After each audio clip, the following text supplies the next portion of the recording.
여러분 안녕하세요. 그 목에 혹 같은 거 만져지거나 아니면 건강검진에서 갑상선 결절 발견됐다는 얘기 주변에서 가끔 듣게 되죠. 네, 맞아요. 실제로 굉장히 흔합니다.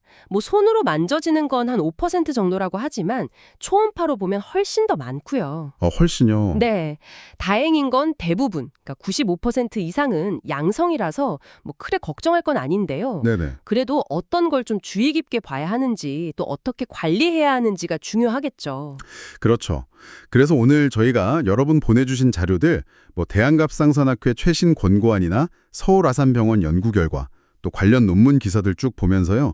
이 갑상선 결절 진단부터 치료, 특히 요즘 많이 얘기하는 비수술 치료, 고주파 절제술, RFA라고 하죠. 네, RFA. 네, 이거에 대해서 좀 자세히 살펴보겠습니다. 오늘 목표는 딱 이거예요. 진단 과정이 어떻게 되는지, 그리고 RFA가 언제 좋은 대안이 될 수 있는지 여러분이 딱 감을 잡으실 수 있도록 하는 거예요. 좋습니다. 일단 갑상선 결절은 뭐 증상 없이 우연히 건강검진 같은 데서 발견되는 경우가 많아요. 이걸 우연종이라고도 하고요. 아, 우연종이요? 네, 결절이 확인되면 일단 갑상선 기능 괜찮은지 피검사, TSH 수치 보고요. 그리고 초음파 검사가 이게 핵심입니다. 초음파가 핵심이군요. 네, 초음파로 결절 모양, 크기, 뭐 경계는 뚜렷한지, 내부는 어떤지 이런 특징들을 다 봐서요. 악성, 그러니까 암 위험도가 어느 정도인지 예측하는 KTI라드스라는 분류법을 씁니다. 아, KTI라드스. 네. 들어본 것 같아요. 네, 이게 중요한 게 이걸로 좀 걸러내서 불필요한 조직 검사를 줄일 수 있거든요. 꼭 필요한 경우에만 하자, 이런 거죠. 아, 그럼 그 KTI라드스 분류에서 높은 의심이다, 중간 의심이다 이렇게 나오면 다음 단계로 가는 거겠네요. 조직 검사. 정확합니다.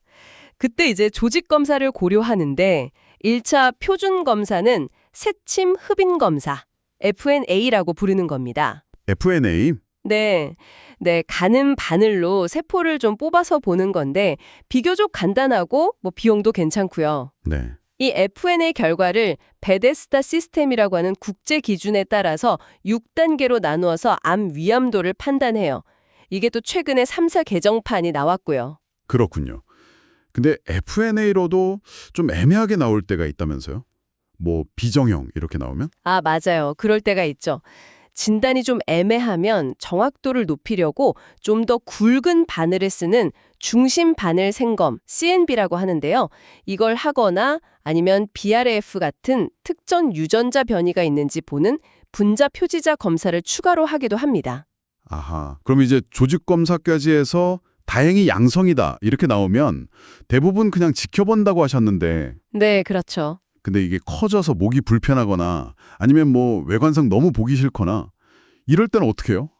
옛날엔 그냥 수술밖에 없었나요? 네, 과거엔 그랬죠. 양성결절은 암은 아니니까 사실 꼭 치료해야 하는 건 아니에요. 근데 말씀하신 것처럼 너무 커져서 목을 누르는 느낌, 삼키기 힘든 증상이 있거나 아니면 미용적으로 너무 신경 쓴다. 이러면 치료를 생각하게 되죠. 네. 근데 수술은 아시다시피 전신 마취해야 하고 목에 흉터 남고 또 수술 후에 갑상선 기능이 떨어질 수도 있고 이런 단점들이 좀 있었죠. 맞아요. 그래서인지 요즘 비수술 치료 얘기가 많이 나오는 것 같아요. 자료 보니까 에탄올 주입하는 거랑 고주파 열치료, RFA 이게 있던데 이건 어떻게 다르고 언제 하는 건가요? 네, 비수술 치료가 이제 대안이 될 수 있는 건데요.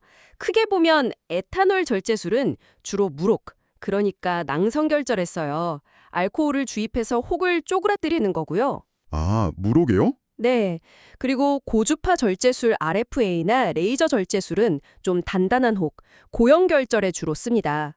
고주파 전류나 레이저 열로 그 혹 조직을 태워서 없애는 방식이죠. 열로 태운다. 네.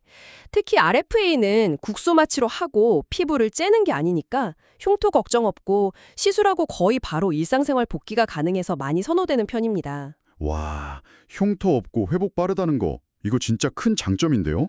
근데 실제로 효과는 좀 어떤가요? 보내주신 자료 중에 서울아산병원 백정환 교수팀 연구가 있던데 10년이나 추적 관찰하셨더라고요. 네, 그게 아주 중요한 연구입니다. RFA가 그냥 잠깐 좋아지는 게 아니라 장기적으로 봤을 때도 수술만큼 효과가 좋고 안전하다는 걸 보여준 거거든요. 10년이면 정말 길게 본 거네요. 그렇죠. 연구 결과를 보면 양성결절 환자들이 RFA 받고 10년 지났을 때 결절 부피가 평균 94%나 줄었대요. 그리고 뭐 심각한 합병증 같은 것도 없었고요. 94%요? 와, 네, 목 불편감이나 미용적인 문제도 확실히 좋아졌다고 하고요. 여기서 중요한 게 재발을 막으려고 결절 주변에 영양 공급하는 미세 혈관까지 같이 좀 세밀하게 지지는 그런 혈관 열 치료법 같은 기술 발전이 큰 역할을 했다고 봅니다. 아, 기술도 계속 발전하는군요. 근데 그 연구에서도 결절이 처음부터 좀 많이 크면 한 20ml 이상이면 재발 위험이 약간 더 높을 수 있다고 언급됐던데요. 네, 맞습니다. 중요한 부분이에요. 아무래도 처음 크기가 아주 크면 작을 때보다는 재발 가능성이 조금은 더 있을 수 있죠. 그래서 시술할 때 최대한 완전하게 제거하려고 노력하는 게 중요하고요. 네. 그리고 시술 후에도 정기적으로 초음파 보면서 재발하는지 꼭 확인해야 합니다. 뭐 재발하더라도 다시 RFA를 시도해 볼 수도 있고요. 그렇군요. 양성결절에는 RFA가 정말 좋은 선택지가 될 수 있겠다 싶은데 혹시 이거 갑상선 암에도 쓸 수 있나? 궁금해하는 분들도 계실 것 같아요. 그 부분은 정말 조심스럽게 접근해야 합니다. 현재까지 갑상선암의 표준 치료 원칙은 변함없이 수술. 수술이 원칙이다. 네. RFA를 암 치료에 쓰는 건 아주 예외적이고 제한적인 경우에만 고려해 볼 수 있어요. 예를 들면 나이가 너무 많으시거나 다른 심각한 병이 있어서 수술 자체가 너무 위험한 분들, 네네. 또는 환자분이 정말 강하게 수술을 거부하시는 경우에 크기가 1cm 미만인 저위험 미세 유도암에 한해서요.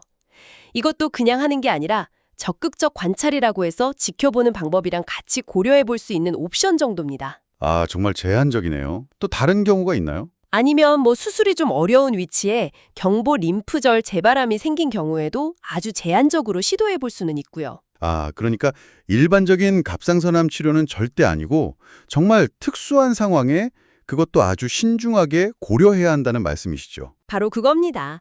대한갑상선 영상의학회 같은 일부 국내 학회 가이드라인에서는 이런 제한적 적용 가능성을 언급하기는 해요. 그렇지만 미국 NCCN 같은 아주 중요한 국제암 진료 지침에서는 아직 RFA를 갑상선암 표준 치료로는 인정하지 않고 있습니다. 그렇군요. 그래서 만약 암 치료 목적으로 RFA를 한다면 이건 반드시 해당 분야 경험이 정말 많은 전문가가 아주 신중하게 판단해서 시행해야 하는 거죠. 네, 그 점은 확실히 알아둬야겠네요. 혹시 이런 RFA 시술 잘하는 병원, 이런 돈 어떻게 찾아볼 수 있나요?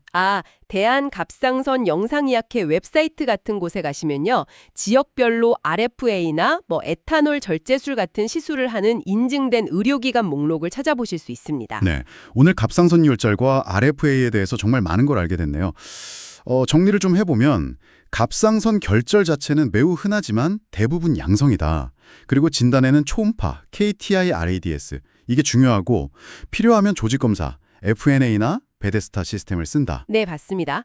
그리고 증상이 있는 양성 결절이라면 RFA가 흉터 없이 안전하고 효과도 좋은 대안이 될 수 있다. 10년 데이터도 나왔고요. 그렇죠. 하지만 갑상선암은 여전히 수술이 표준 치료이고 RFA는 아주 제한적인 경우에만 신중하게 고려해야 한다. 이 점은 꼭 기억해야겠네요. 네, 그래서 혹시 갑상선 결절 진단을 받으셨다면요. 오늘 저희가 나눈 이야기처럼 수술 말고도 이런 비수술적 치료 옵션도 있다는 걸 아시고 본인 상태에 제일 잘 맞는 방법이 뭔지 담당 의사 선생님과 충분히 상의하시는 게 중요합니다. 자, 오늘 이야기를 마무리하면서 이런 질문 한번 던져보고 싶네요.